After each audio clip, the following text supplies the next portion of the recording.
Brain workers' best way to rest isn't just sleeping. When physical workers are tired, lying down for sleep is the best way to rest.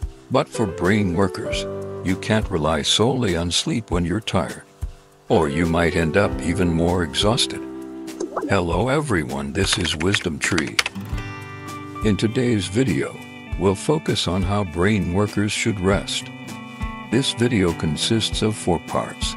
The nature of brain worker fatigue, addressing fatigue from low arousal in the body, addressing fatigue from overuse of willpower, and addressing fatigue from prolonged repetition.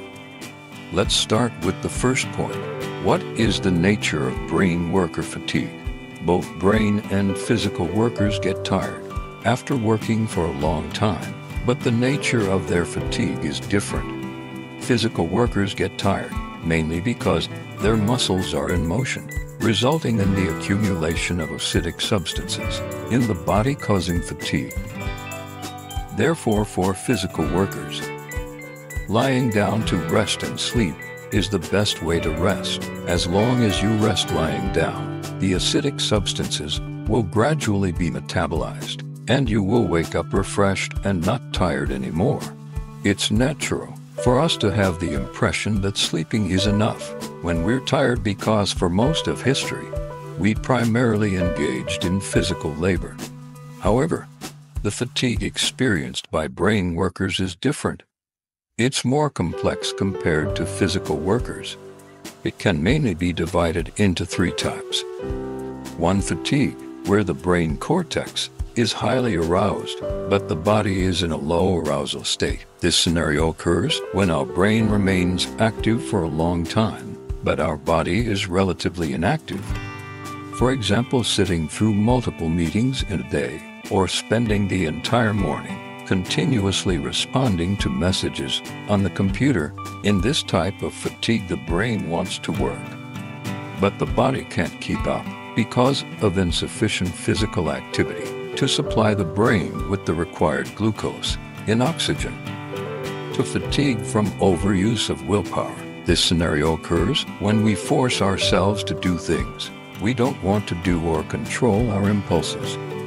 For example, if I dislike summarizing, but have to write a year-end report, I'll struggle before starting, then get stuck while writing. And as the deadline approaches, I'll feel panicked.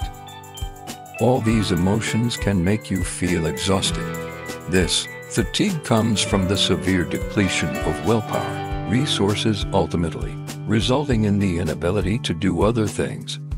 3. Fatigue from prolonged repetition, leading to the brain transitioning from arousal to inhibition. This scenario occurs when we continually repeat the same task for a long time.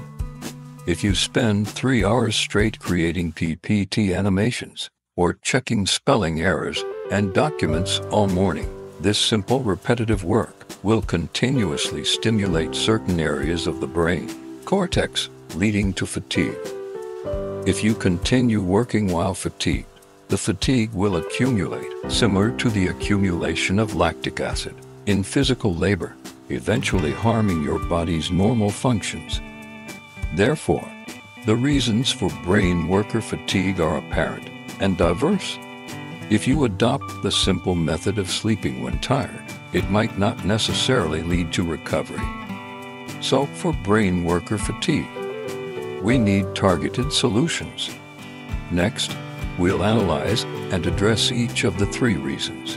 Firstly, addressing fatigue from low arousal in the body, which involves high arousal in the brain cortex, but low arousal in the body.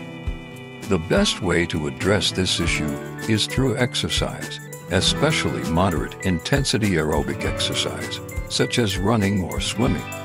This kind of exercise raises your body temperature, increases metabolism, and provides more oxygen to the brain, supporting sustained brain arousal. Secondly, addressing fatigue from overuse of willpower requires passive leisure activities.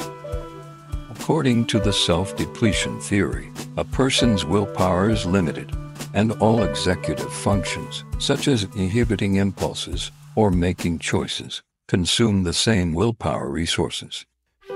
Therefore, engaging in activities that help quickly restore willpower, such as taking a short nap or engaging in passive leisure activities, like listening to music or petting a cat, can be highly effective.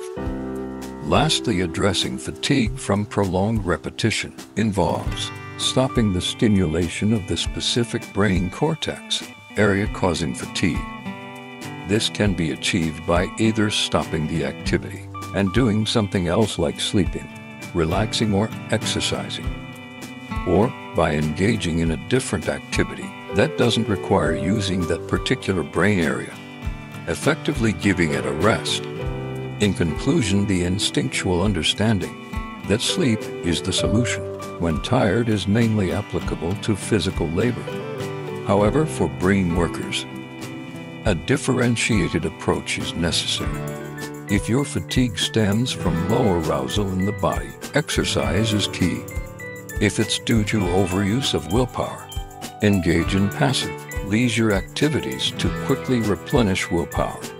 And if it's caused by prolonged repetition, either stop the activity or switch to a different task to give the fatigued brain area or rest.